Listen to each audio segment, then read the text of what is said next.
Bismillahirrahmanirrahim. Assalamualaikum warahmatullahi wabarakatuh. Alhamdulillah. Alhamdulillahillazi na'maduhu wa nastaghfiruhu wa la dunya wa lal akhirati. Wa ashhadu an la ilaha illallah wa ashhadu anna Muhammadar Rasulullah. La nabiyya ba'da amma ba'du. Puji dan syukur marilah kita panjatkan kehadirat Allah Subhanahu wa taala yang telah melimpahkan rahmat dan karunia-Nya kepada kita semua sehingga kita dapat melakukan Zoom meeting pada malam hari ini.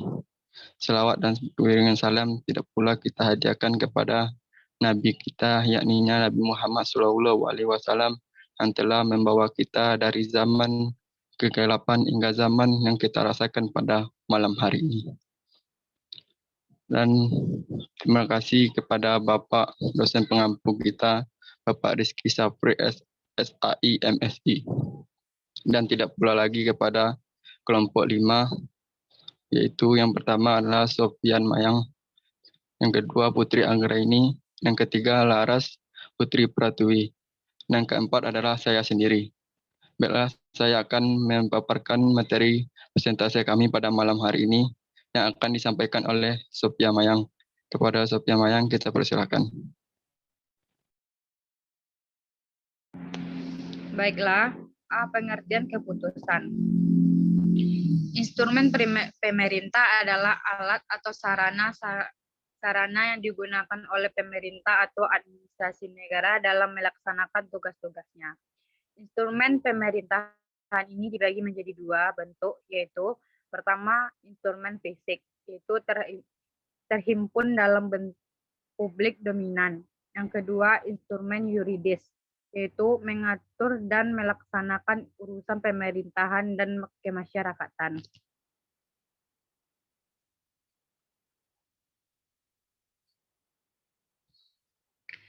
B. Unsur-unsur keputusan. Ada beberapa unsur-unsur keputusan. Yang pertama, pernyataan kehendak sepihak. Kedua, dikeluarkan oleh organ pemerintahan. Yang ketiga, didasarkan pada kewenangan hukum yang bersifat publik. Keempat, ditunjukkan untuk hal khusus atau peristiwa konkret dan individual. Dan yang kelima, dengan maksud untuk menimbulkan akibat hukum dalam bidang administrasi.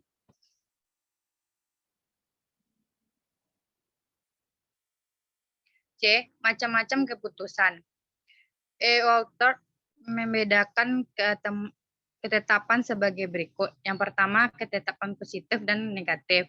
Ada dua bagian. Yang pertama yaitu ketetapan positif menimbulkan hak dan kewajiban bagi yang dikenai ketetapan. Yang kedua, ketetapan negatif tidak menimbulkan perubahan dalam keadaan hukum yang telah ada. Ketetapan negatif dapat terbentuk pernyataan tidak berkuasa, pernyataan tidak diterima, atau suatu penolakan. Yang poin B, ketetapan delaktur dan ketetapan konstitus. Ada dua. Yang pertama yaitu ketetapan deklatur hanya menyatakan bahwa hukumannya demikian. Yang kedua, ketetapan konstitusi adalah membuat hukum. Bagian C, ketetapan kilat dan ketetapan yang tetap.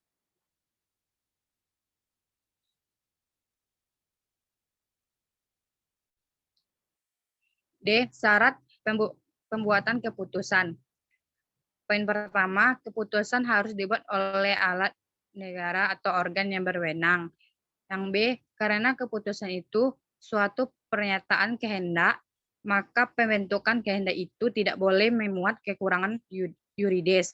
Keputusan harus diberi bentuk yang ditetapkan peraturan dasar dan pembuatan harus memperhatikan cara membuat keputusan itu. Bila mana hal ini ditetapkan dengan tegas dalam peraturan dasar tersebut. C. Isi dan tujuan keputusan harus sesuai dengan isi dan tujuan peraturan dasar. D. Syarat formal. E. Keputusan harus diberi bentuk yang ditentukan. F. Syarat-syarat yang ditentukan berhubungan dengan dilakukannya keputusan harus dipenuhi. Yang terakhir, jangka waktu yang ditentukan antara timbulnya hal-hal yang menyebabkan disebut keputusan dan dikemukakan keputusan itu tidak boleh dilewati.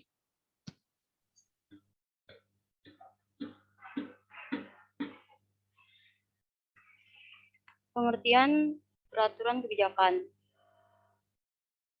Dalam arti umum, kebijakan menunjuk pada jaringan keputusan atau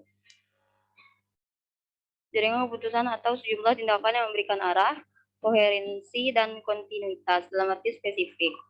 Ide kebijakan berkaitan dengan cara atau alat atau means dan tujuan atau ends, dengan fokus pada seleksi tujuan dan sarana untuk mencapai sasaran yang diinginkan. Ciri-ciri peraturan kebijakan. Pertama yaitu peraturan itu tidak ditemukan dasarnya dalam undang-undang. Kedua, peraturan itu bisa berbentuk tertulis, bisa juga berbentuk tidak tertulis. Ketiga, peraturan itu memberikan petunjuk secara umum. Fungsi peraturan kebijakan. Secara umum, fungsi dari peraturan kebijaksanaan adalah: 1. Sebagai sarana pengaturan yang melengkapi, menyempurnakan, dan mengisi kekurangan-kekurangan yang ada pada peraturan perundang-undangan. Yang kedua, sebagai sarana pengaturan bagi keadaan hukum peraturan perundang-undangan. Ketiga, sebagai sarana pengaturan bagi kepentingan yang belum terakomodasi secara patut, layak, benar, dan adil dalam peraturan perundang-undangan. Keempat, sebagai sarana pengaturan untuk mengatasi kondisi peraturan perundang-undangan yang sudah ketinggalan zaman.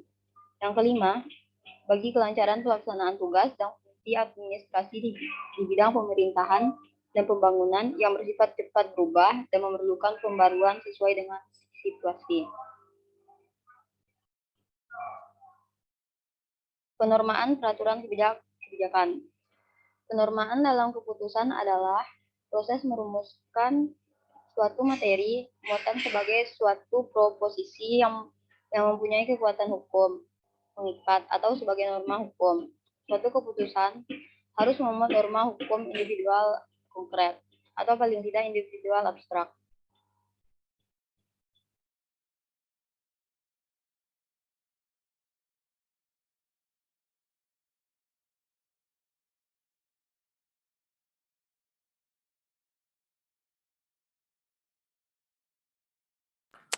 Penormaan dalam keputusan. Penormaan dalam keputusan adalah proses merumuskan suatu materi muatan sebagai suatu proposisi yang mempunyai kekuatan hukum mengikat. Suatu keputusan KTUN harus memuat norma hukum individual konkret atau paling tidak individual abstrak. Pernyataan kehendak tertulis secara sepihak dari organ pemerintahan pusat yang diberikan berdasarkan kewajiban atau kewenangan dari hukum tata negara atau hukum administrasi yang dimaksud untuk penentuan, penghapusan, atau pengakhiran hubungan hukum yang sudah ada atau menciptakan hubungan hukum baru yang memuat penolakan sehingga terjadi penetapan, perubahan, penghapusan, dan penciptaan. Berdasarkan definisi tersebut, ada 6 unsur keputusan, yaitu berikut. Yang pertama, suatu pernyataan kehendak tertulis. Yang B, diberikan berdasarkan kewajiban atau kewenangan dari hukum tata negara atau hukum administrasi. Yang C, bersifat sepihak. Yang D, mengecualikan keputusan yang bersifat umum. Yang E, dimaksudkan untuk penentuan, penghapusan, atau pengakhiran hubungan hukum yang sudah ada, atau menciptakan hubungan hukum baru yang memuat penolakan sehingga terjadi penetapan, perubahan, penghapusan, atau penciptaan. F, berasal dari organ pemerintahan. Berdasarkan pasal 1 angka 3 UU nomor 5 tahun 1986, definisikan sebagai suatu penetapan tertulis yang dikeluarkan badan atau pejabat tata usaha negara yang berdasarkan peraturan perundang-undangan yang berlaku, yang bersifat konkret, individual, dan final yang menimbulkan akibat hukum bagi seorang atau badan hukum terdata.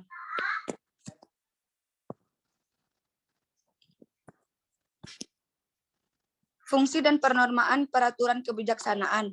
Menurut Merkus Lukman, peraturan kebijaksanaan dapat difungsikan secara tepat guna dan berdaya guna, yang berarti pertama, sarana pengaturan yang melengkapi, menyempurnakan, dan mengisi kekurangan-kekurangan yang ada pada peraturan perundangan.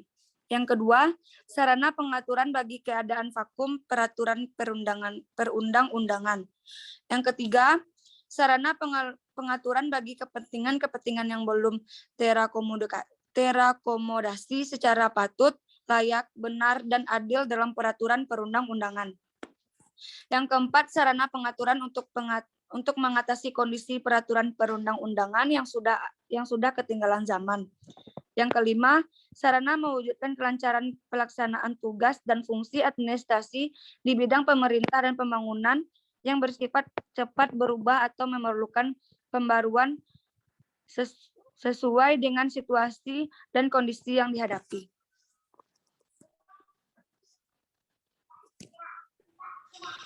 Menurut Indro Harto, pembuatan peraturan kebijaksanaan harus memperhatikan hal-hal sebagai berikut. Yang pertama adalah tidak bertentangan dengan peraturan dasar yang mengandung wewenang diskusi yang dijabarkan itu. Dua, tidak nyata bertentangan dengan nalar yang sehat. Tiga, dipersiapkan dengan cermat semua kepentingan keadaan serta alternatif yang perlu dipertimbangkan. Empat, isi kebijakan harus memberikan kejelasan yang cukup mengenai hak dan kewajiban dari warga yang terkena peraturan tersebut. 5. Tujuan dan dasar pertimbangan mengenai kebijaksanaan yang akan ditempuh harus jelas. 6. Memenuhi syarat kepastian hukum material, artinya hak-hak yang telah diperoleh dari warga masyarakat yang terkena harus dihormati. Kemudian harapan-harapan warga yang pantas telah ditimbulkan jangan sampai diingkari. Sementara itu, dalam penerapan atau penggunaan peraturan kebijaksanaan harus sesuai dengan serasi dengan tujuan undang-undang yang memberikan berorientasi yang ruangan bebas bertindak. Serasi dengan asas-asas hukum umum yang berlaku seperti yang pertama adalah asas perlakuan yang sama menurut hukum. 2. Asas kepatuhan dan kewajaran. 3. Asas keseimbangan. 4. Adalah asas pemenuhan kebutuhan dan harapan. 5. Asas kelayakan yang mempertimbangkan segala sesuatu yang relevan dengan kepentingan publik dan warga masyarakat. 6. Serasi dan tepat guna dengan tujuan yang hendak dicapai. Hanya itu presentasi kami dari kelompok 5. Jika ada kata-kata kami yang salah, itu datangnya pada kami. Jika ada kata-kata yang benar, itu datangnya kepada Allah Subhanahu wa taala. Unzul maqala wa tanzul maqalu. Janganlah pandang siapa yang berbicara, pandanglah apa yang kami katakan ini. Saya akhiri dengan Assalamualaikum warahmatullahi wabarakatuh.